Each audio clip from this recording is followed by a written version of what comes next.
All right, so ready to dive in. Today, we are looking at something we all use every single day. Let me guess. Oxygen. Ah, very funny. But no, I'm talking about words. Oh, right. Of course. I mean, think about it. Yeah. We use them constantly, but do we ever really stop to think about the power they have? That's true. This source we're looking at today is all about that, actually. Yeah. Claims that just 12 phrases, 12 phrases can, like, guarantee success in your everyday conversation. Guaranteed. That's what it says.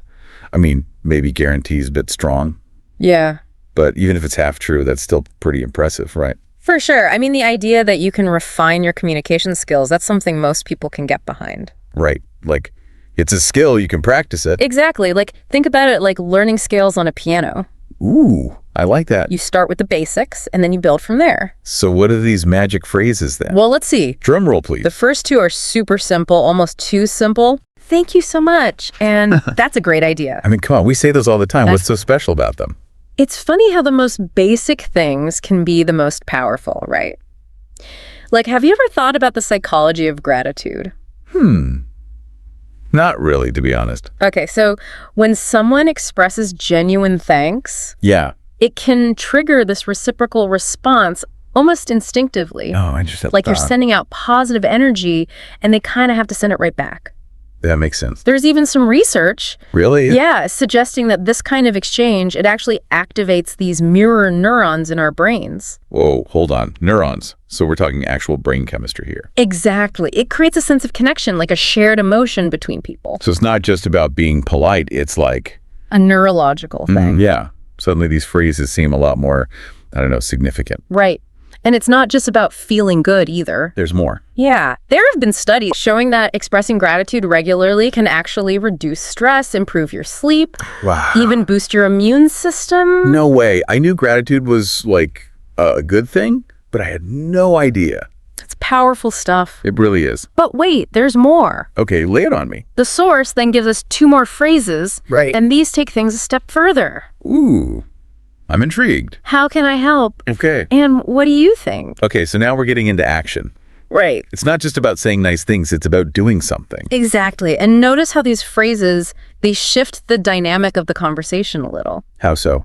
Well, it shows you're not just focused on yourself. You're interested in collaborating, in understanding the other person. That's a good point. But I gotta say, for some people, offering help is way easier than asking for an opinion. I hear you.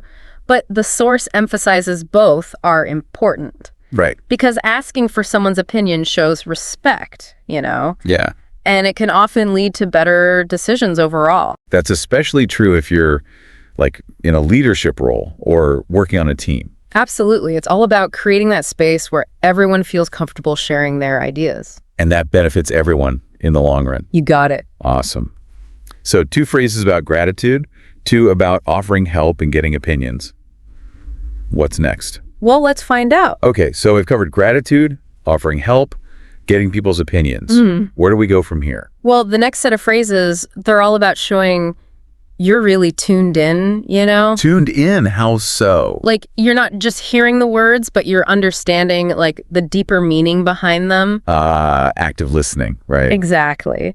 And the source gives us 3 phrases to really nail this. Hit me with them? I see what you mean. Okay, yeah. That's interesting, and I appreciate it. I mean, those all sound pretty similar, right? Like Yeah. just polite things you say in a conversation? Yeah, but there are subtle differences. Really? I'm curious, break it down for me. Okay, so think of, I see what you mean. It's like acknowledging a map someone's laid out, you know? A map. Yeah, like you might not agree with the route they're taking, but you're confirming you understand the landmarks, the paths they're using. Oh, I like that analogy.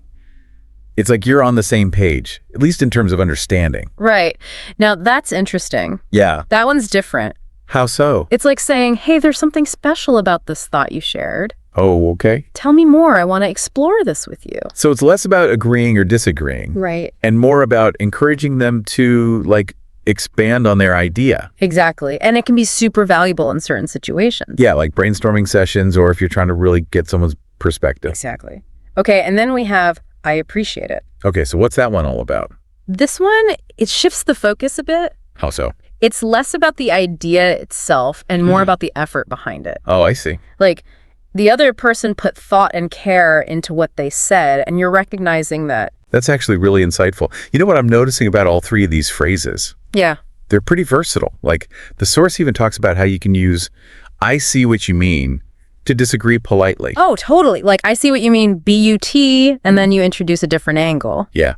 It's a way to acknowledge their point without, like, shutting them down completely. It's a great technique, especially if you want to be assertive while still being respectful. Right. It's a win-win. Now, what about those times when conversations get a little trickier? Oh, you mean like when things get emotional? Exactly. Someone's venting, you're having a passionate debate, things like that. We've all been there. Oh, yeah. So for those situations, Yeah. the source has a few more phrases for us. All right, let's hear. I'm sorry to hear that. Okay, that's a classic. That makes sense. Yeah. I couldn't agree more. Uh-huh. And that's exactly right. Okay, so these are all about, like, supporting someone or expressing agreement. Yeah. It's about validation, basically. Validation. Yep. Like acknowledging someone's feelings, their logic, or a conclusion you both share. I see. So, like, with "I'm sorry to hear that," you're validating their feelings. Right. Especially when they're expressing something negative, like sadness or frustration. It's like saying, "I hear you. I see your pain." Exactly. And remember, you don't have to have experienced the same thing to empathize. True. Just connecting with the emotion itself is powerful. Totally. No, that makes sense. Yeah. That one's about validating their reasoning, their logic. So it's less about the feelings and more about the thought process. Exactly. You're saying, I follow your train of thought and it's sound. And then "I couldn't agree more," and that's exactly right. Those are all about validating a shared conclusion. Like when you've reached a point of agreement. Exactly. Creates a sense of unity, But there's an important caveat here. Oh, what's that? Validation doesn't mean blindly agreeing with everything. That's a good point. You can acknowledge someone's feelings without endorsing their actions. Right. It's about finding that balance between empathy and authenticity. That's so important. And that's what makes these phrases so valuable, I think. They help us connect on a deeper level, even when we might not see eye to eye on everything. Exactly.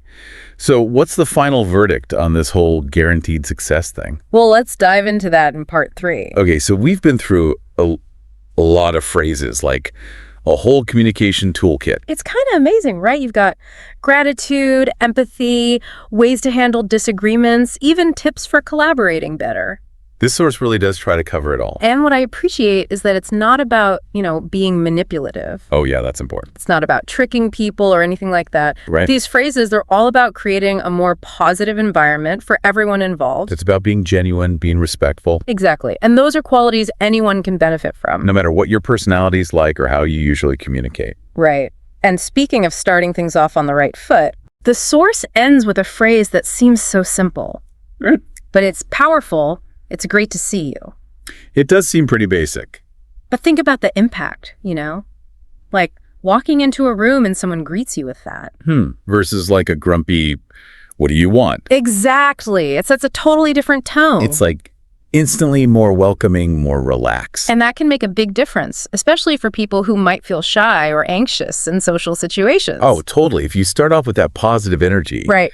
It's like the rest of the interaction is more likely to go well. It's like a self-fulfilling prophecy almost. So we've talked about a lot today. We have 12 phrases, all promising guaranteed success. Although I think we can agree real-life communication is way more complicated than any formula. Oh, for sure. But what I think this source does well, Yes. it highlights the importance of being mindful, Mindful of how we communicate. Exactly. Yeah. Recognizing that our words have an impact. They really do. And being intentional about the kind of communication environment we create.